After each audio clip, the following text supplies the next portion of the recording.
Bonjour à tout le monde. Bonjour à tout le monde. Je suis très très heureuse d'être ici.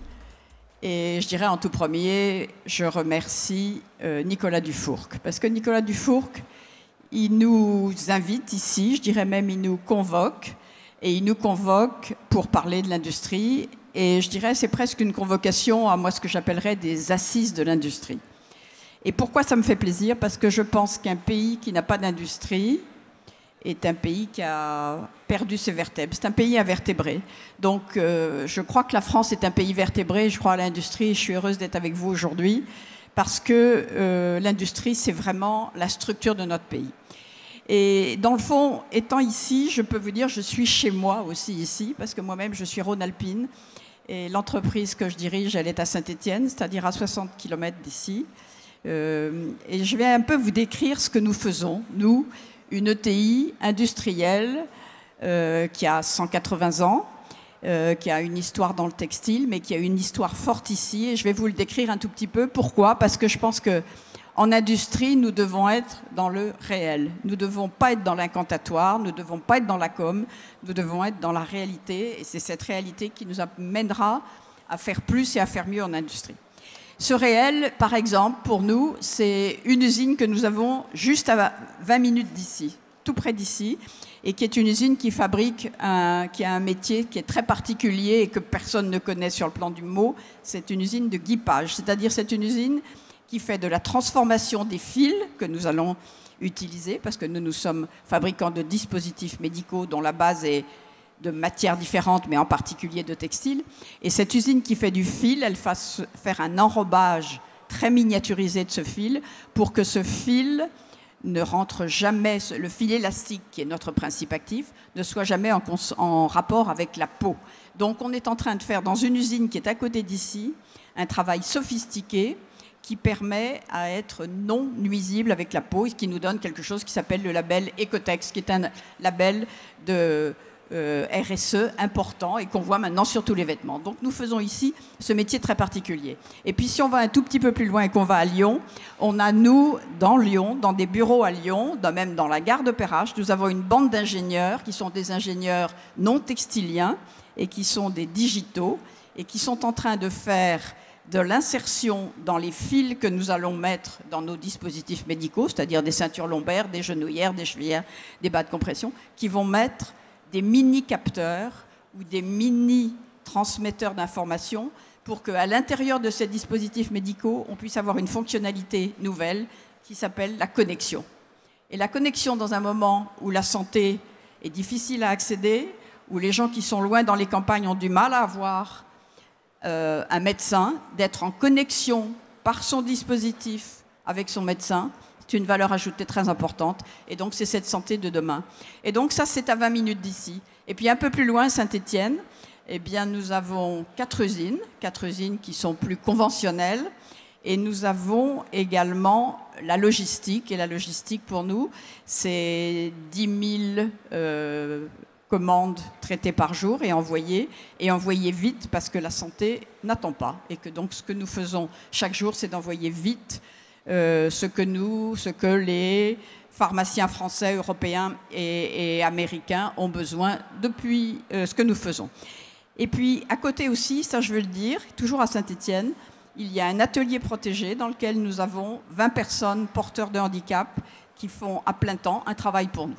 Voilà, ça c'est le périmètre ici, et je peux dire notre cœur bat à Saint-Étienne dans la Loire, 60 km d'ici, qui est un territoire qui nous a accueillis depuis longtemps et auquel nous croyons, et dans lequel on a à la fois de l'excellence de métiers, qui sont des métiers rares, il faut bien le dire, il y a des métiers de rares, et moi j'ai dans la tête, là au moment où je vous parle, 3 ou 4 collaborateurs dont je sais qu'ils sont absolument indispensables à l'innovation, à la conception, à la création de dispositifs nouveaux.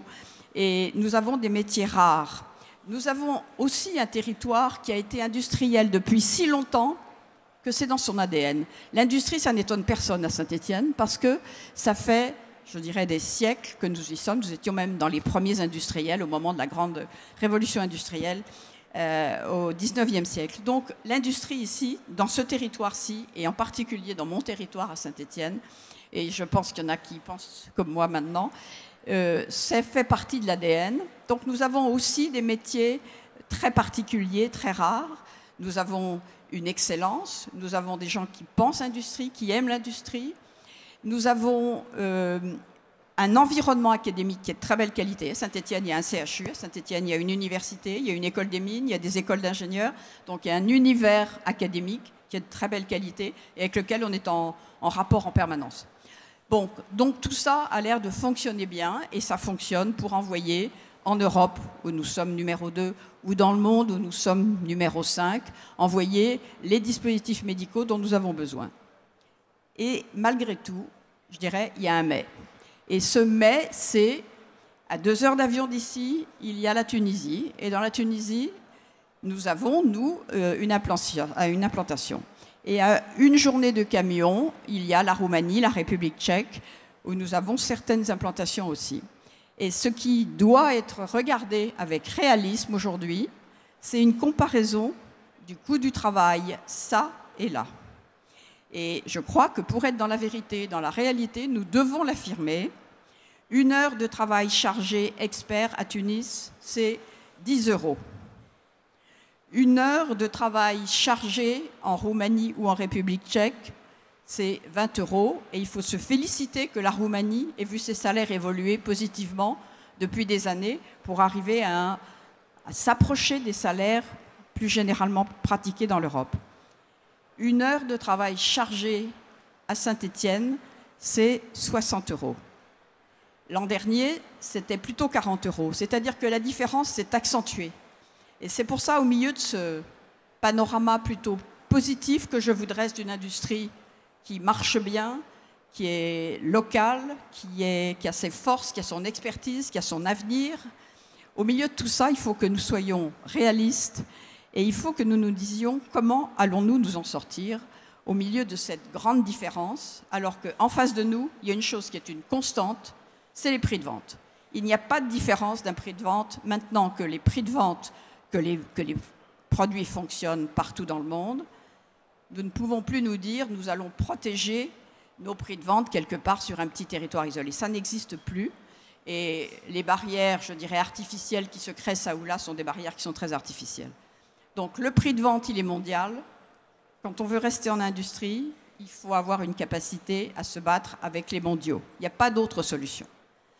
Qu'est-ce que nous allons faire en fonction de ça et en fonction effectivement de cette grande difficulté qui est celle d'un pays dans lequel le coût du travail est plus élevé et dans lequel, je dois le dire, et je le dis avec tristesse, nous voyons quelques nouvelles qui nous impressionnent. Par exemple, un certain nombre d'incitations à l'emploi des jeunes apprentis, qui était quelque chose qui nous a permis d'avancer énormément.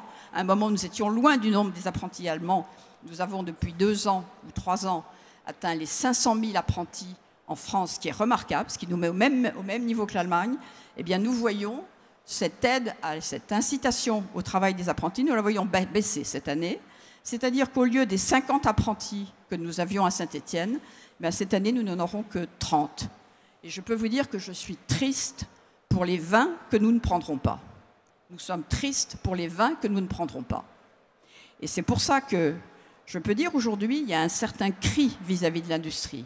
Est-ce que nous avons vraiment envie que cette industrie soit une industrie pérenne, qu'elle soit belle, qu'elle soit moderne, avec des mesures? Il y en a une autre qui me choque beaucoup, qui est la baisse du crédit impôt recherche. La détaxation du crédit impôt recherche, tous les industriels sont là, vous le savez, ça nous a permis de récupérer énormément de recherche en France. C'est une mesure extrêmement favorable et extrêmement attractive, je dirais, pour des chercheurs étrangers. Et bien voilà que cette année, ce crédit impôt recherche, chez nous, pour nous, Tuan, il est divisé par 2. C'est-à-dire que nous allons probablement faire moins 4 ou 5 grosses recherches cette année à cause de la baisse de ce crédit impôt recherche. Et puis, bien sûr, on peut dire surtaxation, c'est-à-dire qu'il y a cette surtaxation qui fait que quand nous donnons un salaire supérieur, il y a un tel frottement fiscal qu'il n'est pas très efficace. Elle n'est pas très efficace, cette survalorisation des salaires que nous faisons, elle n'est pas très efficace, elle n'est pas très attractive.